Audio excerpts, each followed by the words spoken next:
Hi, everyone. Good morning. It's Margaret Manning here. Welcome to 60 and Me. Welcome to a new day of your life. Hope that you're doing great. I really do hope that you've had a good night's sleep and you're feeling positive and grateful for this life that we've been given. And I want to thank you, first of all, for being here again. I mean, I really do every day appreciate the comments that you send and just how kind you are to each other and to me. And, we do our best to respond to the issues that we think are on your mind. And whenever we do, you come back to us with really positive interaction. And that means a lot to me. We're going to talk, by the way, about a topic today that I think is probably the number one topic for women over 60 in our community. And I'll tell you what I think that is in a few minutes. But first, my tea.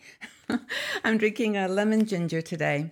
One of my favorite teas, as you know, and I love it because it's good for you and it tastes great. So I've got my little cup here that I just purchased a few days ago. I love it, and just enjoying a moment before the day begins, really, with you. I want you to know how much I value you and care about what's important to you, what's on your mind. So here's the thing. We have articles and about all kinds of topics, from beauty, fashion, makeup, retirement, caregiving, all kinds of things. And we have bloggers who write with us, and they're just amazing in the insights that they provide to us. And the number one topic, though, that I think everybody's concerned about in their 60s is making friends. It may not be hundreds of friends, it may just be one special friend, but it's that whole idea of social interaction. And it's no mistake that when the research has been done, it's shown that lack of social connection is the one thing that contributes to challenges with health and longevity. To having a network of friends who care about you is really good for your health and for your mind. So we have a great blogger. Her name is Julia Hubble, and Julia wrote an article about 5 ways, she calls them surefire ways, to make friends and end loneliness in your 60s. Now, we've got lots of articles on loneliness and on making friends, but I think that Julia really sums up here the five things that you can do to make friends, and as I said, not hundreds, but maybe just a few good friends that will help with the social isolation and the loneliness that you might be feeling. So the first thing, of course, is age doesn't matter. And I'm glad that she mentioned this one, because I think we've done articles where people have responded and said, I love spending time with younger people. It's so energizing and positive. And for me personally, I have a lot of interaction with younger people. My son, of course, is my partner in 60 and Me, and he and his wife are valuable to me beyond words. And they are, of course, younger than me, and they have a very different and unique perspective on the world. I also have a lot of friends just in the business community who are younger, and I thrive on it. So I think age doesn't matter. And I think that as soon as we start to realize that our input, our contribution is valuable, that we have good things to say, good things to share, and that it is appreciated and valued by people of other generations, then that we can start conversations and make friends who are younger than us.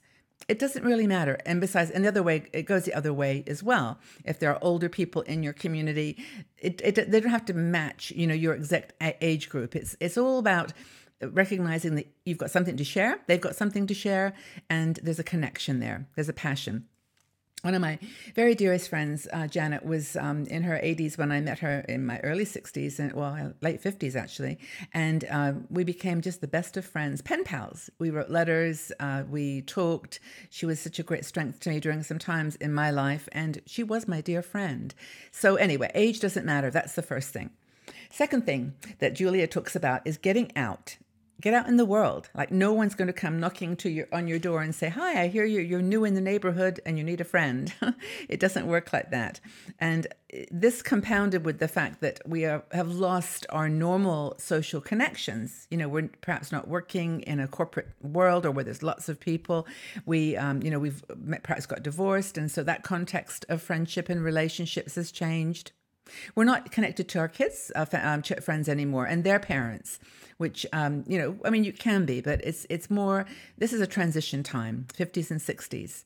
So I think it's really important that we definitely make an effort, get out there. I often talk about Meetup, meetup.com. For me, that's been a lifesaver. I've gone out and I started my own Meetup group as well, because I wasn't meeting people that were like-minded. So I've mentioned this before, but I started a group for people who love trains, who love to take train trips, train journeys.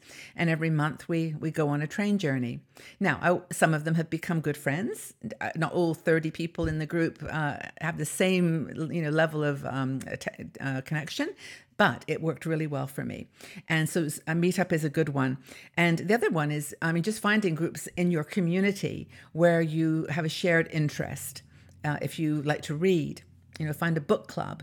And if you like to take hikes, there's plenty of hiking groups in most parts of the world. So those are things you can do, but you have to kind of articulate in your mind your interest and then go out and look for people who share those interests. Get involved. And as Julia says, become an influencer. I really like that comment, because the more you accept that you have got things to offer, you've got positive things to give back to the group or to the person, and not like, I don't have anything to really add. As soon as you're over that, then you are an influencer in their lives too. So I think that's really, really an important one.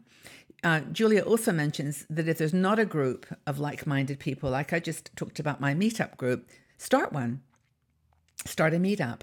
And if you don't have Meetup in your area, at your grocery store, wherever, you can put a little notice on the board that says, I'm going to get together with people that like talking about books or about have pets, whatever your passion is. And of course, you don't have to invite those people to your home. You can meet in a cafe or out in the world, in the dog park, or at a little hotel that has a lobby where you can meet. There's lots of options. You don't have to give up the solitude that you might enjoy. You can get out into the world. And I like that Julia mentions that if there's not a group, start one. It's as simple as that. Another thing that she mentions, which I really like, is redirecting your passion if necessary. So, for example, I like to paint rocks. Silly thing. But if there's no other rock painters in my area, well, then I'll just look for people who like art, who like design, architecture. You can redirect your passion if it's very specific, or if there's not anybody in the area that likes acrylic painting. Go for the watercolors. It's basically just having a wider perspective. And if you love pets, but there are no walking groups, then what about working at a shelter? It's just finding those ways that complement what you enjoy. So, like-minded people, be an activist, and age isn't a determinant. Passion is. Passion is what really matters. Enthusiasm and passion are the things that really, really matter. Now, Julia does mention in her article, and by the way, I'll leave the link to it here so that you can read it all, because it's a great article, is that, not to be hesitant about getting rejected. If you aren't accepted in a group, or if you just don't, get on in the group, just don't be hurt and offended. Don't take it personally. That's another thing about people when they get a little older, is that they're a little bit set in their ways sometimes, and they may have had a specific idea of what the group would be or what the conversation might be, and it may not work on the same level as them. But I think if you can work on multiple levels, and you can actually you find ways to prioritize what's really important and then accept the rest, embrace the rest, is a great strategy. I think the final thing that I wanted to mention from Julia's article is helping in the community. This is a great way to make friends.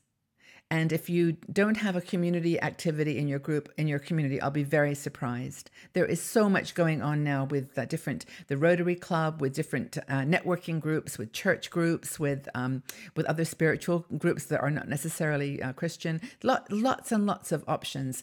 And I think that's the secret, is to do something that makes you feel purposeful and useful, and not necessarily something that you would have done on your own, but it's stepping outside of your comfort zone and being helpful in the world, in your community. even if it's just on a day where a corporation's doing an open house for something really that you believe in or that you have a passion for. Just join. Anyway, I think that, making friends in our 60s is a huge issue. And I must admit, I must get an email every day on how can I make friends in my 60s. And I always point people to these articles that our bloggers and that we have written, because there's ideas there like this. And I know it's hard, but you have to get out. You have to be enthusiastic and passionate about yourself and about the world. And that will be contagious. Smile, make people comfortable being around you. And that willingness to just compromise and try new things is at the heart of it. I think it's great. So those are just, again, some more ideas. I hope it's helped you to kind of think about some angles that you haven't considered in the past. So go out and make a friend at some level today. And I hope it works out for you. And I'd love to know, please share so everyone can benefit, what strategies you've used in making new friends. I'd love to know what strategies you've used to make friendships. I'll join the conversation. Please be kind to each other and give some help and hugs and suggestions. And I look forward to reading your comments and to seeing you all again really soon. Take very good care, everybody. Bye-bye for now.